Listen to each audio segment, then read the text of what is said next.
दोस्तों, आज फिर से आप लोगों का एक नई वीडियो में स्वागत है। हमें आशा कि आप सब स्वस्थ और सुखी होंगे। दोस्तों, आज की वीडियो भगवान बुद्ध के जीवन के परिचय के बारे में है। गौतम बुद्ध के बचपन का जीवन बहुत ही ऐश्वर्य में बीता। उनके पास में सारी चीजें मौजूद थे जिससे वह एक अच्छा जीवन बिता सकते थे, लेकिन वे सब पाकर भी उन सब चीजों से संतुष्ट नहीं थे। उनका मन हमेशा सत्य को जानने के लिए विचलित रहता था। वह सत्य जीवन का परम सत्य था, जिसे जानने के लिए महात्मा बुद्ध ने अपना घर बार सब कुछ छोड़ दिया। इसके बाद उनके जीवन में ढेरों परिवर्तन आए और उनके जीवन के इन्हीं परिवर्तनों से हम बहुत कुछ सीख सकते हैं। इसीलिए हम इस वीडियो में महात्मा बुद्ध के जीवन के कुछ ऐसी कहानियों को लेकर आए हैं जिससे आपके जीवन में भी बदलाव जरूर आएंगे। एक समय की बात है, भगवान गौतम बुद्ध अपने शिष्यों के साथ बैठे हुए थे और उन्हें उपदेश दे रहे थे। तब उन्होंने अपने शिष्यों से कहा, क्रोध इंसान का सबसे बड़ा दुश्मन है। क्रोध करने वाला व्यक्ति खुद को हानि पहुंचाता ही है, लेकिन दूसरों को भी हानि पहुंचाता है। वह प्रतिशोध की आग में जलता है और अपने जीवन को बर्बाद करता है।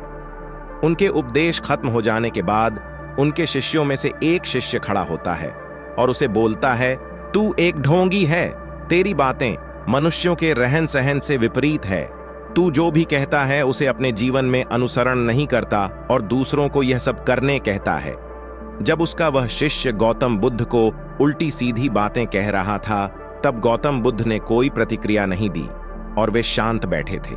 लेकिन ऐसे में वह व्यक्ति और भी ज्यादा गुस्सा हो गया और गुस्से में आकर उसने गौतम बुद्ध के मुंह पर थूक दिया। इसके बाद भी महात्मा गौतम बुद्ध को गुस्सा नहीं आया और वे शांत थे। उन्होंने अपने चेहरे से थूक को पोंछा और वह चुपचाप बैठ गए। यह सब देखकर उस शिष्य को समझ नहीं आया कि वह क्या करेगा। गुस्से में आकर वह उस जगह को छोड़कर चला गया और अगले दिन अपने घर पहुंचा। जैसे ही वह अपने घर पहुंचा, तब तक उसका दिमाग शांत हो चुका था। दिमाग के शांत होते ही उसे इस बात का एहसास हुआ कि उसने कितनी बड़ी गलती की है। उसे पाप हुआ है। वह खुद को मन ही मन कहने लगा, यह मैंने क्या कर दिया? मैंने महात्मा बुद्ध का अपमान किया है। ऐसा पाप मैं कैसे कर सकता हूं? मैंने बहुत बड़ी गलती कर दी। मुझे जाकर उनसे माफी मांगनी होगी। यह कहकर वह तुरंत ही गौतम बुद्ध के पास चला गया, लेकिन गौतम बुद्ध उस स्थान पर नहीं थे। ऐसे में वह शिष्य जगह जगह भटक कर उन्हें खोजने लगा। जैसे ही उसे महात्मा बुद्ध मिले तो वह उनके पैरों पर गिर गया और उनसे कहने लगा, मुझे माफ कर दीजिए, मुझसे गलती हुई है। मैंने आपका अपमान किया है। मैंने यह बहुत बड़ा पाप किया है। यह सब देखकर गौतम बुद्ध ने उससे कहा, शांत हो जाओ। क्या बात है, मुझे बताओ, तुम कौन हो? गौतम बुद्ध के यह पूछने पर वह शिष्य चौंक गया। वह सोचने लगा कि महात्मा बुद्ध मुझे कैसे भूल सकते हैं? मैंने तो उनका अपमान किया था। यह सोचकर उसने महात्मा बुद्ध से पूछा, मैं वही शिष्य हूं जिससे कल आपका अपमान किया था और आप इतनी जल्दी मुझे भूल गए। हमें कल की बातों को कल में ही छोड़ बार बार विचार नहीं करना चाहिए। मैं बीती हुई बातों को पीछे छोड़कर आगे चलता हूं और ऐसा ही हम सबको भी करना चाहिए, महात्मा बुद्ध ने उस शिष्य से कहा। महात्मा बुद्ध की यह बातें सुनकर वह शिष्य और भी ज्यादा प्रभावित हुआ और उनसे बोला, मैं आज से आपकी हर बातों को माना करूंगा। महात्मा बुद्ध की यह बातें सुनकर वह शिष्य और भी ज्यादा प्रभावित हुआ और उनसे बोला, मैं आज से आपकी हर बातों को माना करूंगा। इस कहानी से हमें यह सीख मिलती है कि क्रोध करना इंसान के लिए सबसे खतरनाक है।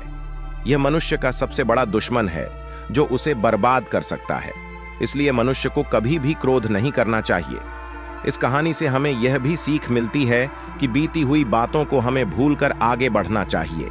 अगर कोई मनुष्य अपनी बीती हुई बातों पर ज्यादा ध्यान देता है तो उसका ध्यान पूरी तरह से भूतकाल में लगा होता है और वह इंसान कभी भी आगे बढ़ने की ओर विचार नहीं कर पाता। इसीलिए हमेशा पुरानी बातों को छोड़कर आगे बढ़ने की सोचे।